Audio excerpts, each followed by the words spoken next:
Hi friends, అందరికీ good morning అండి. ఎలా ఉన్నారు? అందరు బాగున్నారా? ఈరోజు అయితే మా పిల్లల కోసం బొబ్బట్లు చేస్తున్నా. సమ్మర్ హాలిడేస్ అయితే అయిపోయినాయి. ఈ రోజు నుంచి అయితే వాళ్ళు బొబ్బట్లు చేయమని అడిగారు కాబట్టి వాళ్ళ కోసం అయితే బొబ్బట్లు చేస్తున్నా. దానికోసం అయితే ఏం కావాలో ముందుగా చూసేద్దాం రండి. ముందుగా అయితే గోధుమ పిండి, తర్వాత కొంచెం మైదా పిండి తీసుకోవాలి. నేను ఎక్కువ అయితే గోధుమ పిండి తీసుకున్నా. ఒక 2 టేబుల్ స్పూన్ మైదా పిండి తీసుకున్నా. శనగపప్పు మాత్రం ఒక గంట సేపు నానబెట్టుకొని ఉడికించిన.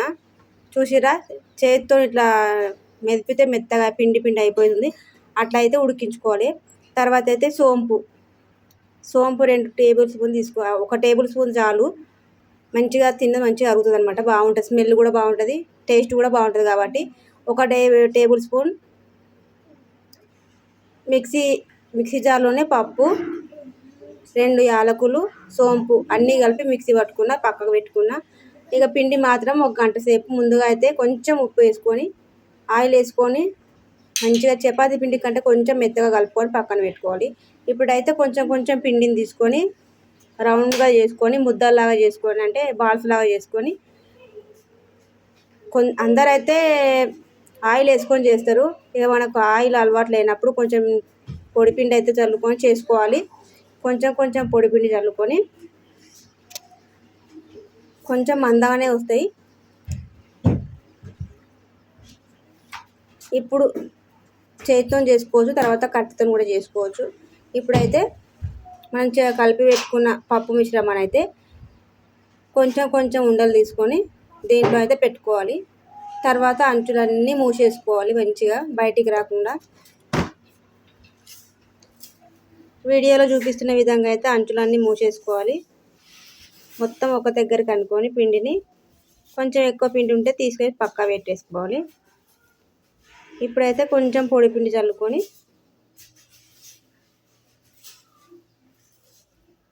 కట్టతో నొత్తుకోవాలి, లేకపోతే చేతితో వస్తే చేతితో చేసుకోవాలి. రాని వాళ్ళు అయితే కట్టతో నొత్తుకోవచ్చు. నేను చూపిస్తున్న వీడియోలో అయితే నేనైతే కట్టతో నొత్తుతున్నా. మనకు సన్నగా అంటే సన్నగా చేసుకోవచ్చు, కొంచెం లావుగా అంటే లావుగా కూడా చేసుకోవచ్చు. మంచిగా రౌండ్గా చేసుకోవాలి. మరి గట్టిగా ఒత్తితే చూసిరా అంచులన్నీ పోతున్నాయి. అంచులు పోకుండా ఉండాలంటే కొంచెం మామూలుగా మెల్లగానే ఒత్తుకోవాలి, గట్టిగా అయితే ఒత్తొద్దు. ఒకటి చేసి పక్కా పెట్టినా. ఇప్పుడు రెండోది చేస్తున్నాను నేనైతే. మనం ఏది చేసినా ఫస్ట్ చేసింది సరిగ్గా రాదు, రెండోది చేసింది మాత్రం బాగా వస్తుంది, రౌండ్గా మంచిగా వచ్చింది. చూడండి, సోంపు కొంచెం కొంచెం అక్కడక్కడ తలుగుతుందని కొంచెం అట్లనే వేసిన. నేను కొంచెం అయితే మిక్సీలో వేసేసిన. వీడియోలో చూపిస్తున్న విధంగా అంచులన్నీ మూసేసుకొని ఎక్స్ట్రా పిండిని అయితే పక్కన పెట్టేసుకోవాలి. ఇప్పుడు పొడి పిండిని చల్లుకొని మంచిగా కట్టతో రుద్దుకోవాలి.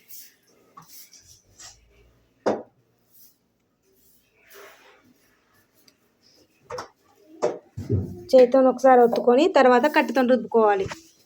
పిల్లలకైతే సమ్మర్ హాలిడేస్ అయిపోయినాయి కాబట్టి ఇంకా 2 రోజులు అయితే స్కూల్కి వెళ్ళిపోతారు. ఇవాళ అడిగిరు, ఇక ఏదో ఒకటి చెయ్యి మమ్మీ, ఇంకా 2 రోజులు అయితే స్కూల్ పోతాం కదా అంటే ఇక మా పిల్లల కోసమని నేనైతే చేస్తున్నా. చూసిరా రెండోది ఎంత పర్ఫెక్ట్గా వచ్చిందో. మనం ఏ పని చేసినా మొదటి ఇది కొంచెం పోయినా కానీ రెండోది మాత్రం పర్ఫెక్ట్గా వస్తుంది అనమాట. చూసిరా రౌండ్గా బాగా వచ్చింది, అంచులు కూడా పోకుండా మళ్ళీ సన్నగా కూడా వచ్చింది. చూసిరా ఎంత బాగా వచ్చినాయో. ఇట్లనే మనకి ఎన్ని కావాలో అన్ని చపాతీలు అయితే అన్ని చేసుకొని పక్కన పెట్టేసుకోవాలి. చూసిరా ఇట్లా ఒత్తుకొని పక్కన పెట్టేసుకోవాలి. ఇప్పుడైతే స్టవ్ మీద ప్యాన్ పెట్టుకొని ఆయిల్ అయితే వేసుకోవాలి. ముందు చపాతీలాగా ఆయిల్ లేకుండా కాలవద్దు. ఫస్ట్ అయితే కొంచెం ఆయిల్ వేసుకోవాలి. వేసుకున్న తర్వాతనే మనం చేసుకున్న బొబ్బట్లు అయితే వేయాలన్నమాట, లేకపోతే మాడిపోతాయి కింద అడుగు. ఒక 2 నిమిషాలు కాల్చిన తర్వాత మళ్ళీ తిప్పుకోవాలి. తిప్పుకున్న తర్వాత మళ్ళీ ఆయిల్ వేసుకోవాలి. ఇట్లా 2 వైపులా మంచిగా ఆయిల్ వేసుకొని మంచిగా కాల్చుకోవాలి.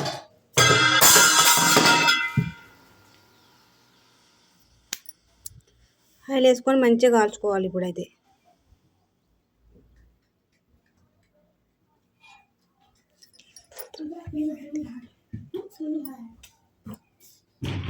చూపించిన విధంగా వీడియోలో చూపించిన విధంగా అయితే మంచిగా కాల్చుకోవాలి 2 పక్కల. ఇప్పుడైతే ఇంకోటి కాలుస్తున్నాం ఆయిల్ వేసుకొని. నూనె మీద పడుతుందని మెల్లగా వేస్తున్నాను అనమాట. పక్కన వీడియో తీయాలి మళ్ళీ నూనె పడుతుందని కొంచెం మెల్లగా వేసిన. తర్వాత గంటతో దింపుకోవాలి. 2 వైపులా మంచిగా కాల్చుకోవాలి.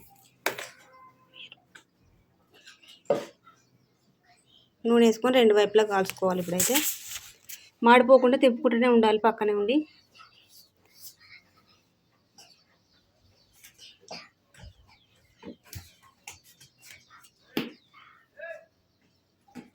చూస్తారు కదా వీడియోలు చూపించిన విధంగా మంచిగా కాల్చుకోవాలండి. ఇప్పుడైతే వేడి వేడి బొబ్బట్లు అయితే రెడీ అయిపోయినాయి మా పిల్లల కోసం.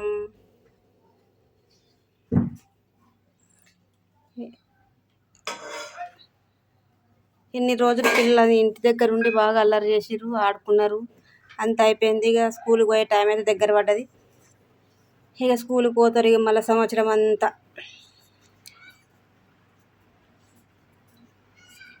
నేనైతే మైదా పిండి ఒక 2 టేబుల్ స్పూన్లు వేసినండి. ఎక్కువ అయితే గోధుమ పిండే వాడిన. గోధుమ పిండే మంచిదని నేను గోధుమ పిండే వాడిన. మైదా పిండి మంచిది కాదని నేను ఎక్కువ వాడనది. కాకపోతే 2 టేబుల్ స్పూన్లు అయితే వేసిన, ఎందుకంటే కొంచెం పిండి సాగుతుందని బాగుంటాయని వేసిన. అది మీ ఇష్టం అండి, ఎట్లా మీకు ఏ పిండి నచ్చితే ఆ పిండితో చేసుకోవచ్చు. వేడి వేడి బొబ్బట్లు అయితే రెడీ అయిపోయినాయి. ఇప్పుడు టేస్ట్ ఇట్లా ఉందో చూసి చెప్తాను. చూసిర్రా అండి, బొబ్బట్లు అయితే రెడీ అయిపోయినాయి. ఎంత బాగా వచ్చినాయో, సన్నగా వచ్చినాయి, మెత్తగా వచ్చినాయి. చూడండి మీరే ఎంత సన్నగా వచ్చినాయో చపాతీలాగా. ఇప్పుడైతే టేస్ట్ చేస్తున్నా. కాలుతున్నాయి, వేడిగా ఉన్నాయి కదా, ఇప్పుడే చేసినాం కదా, వేడి వేడిగా ఉన్నాయి. ఇప్పుడైతే టేస్ట్ చేసి చెప్తా.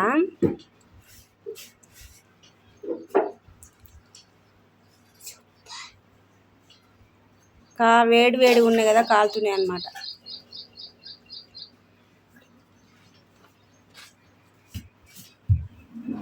బాగున్నాయండి, సూపర్ వచ్చేసినాయి బొబ్బట్లు అయితే. మీకు కూడా కావాలంటే చేసుకోండి. ప్లీజ్ ఒక లైక్ అయితే చేయండి. వీడియో ఫస్ట్ టైం చూసిన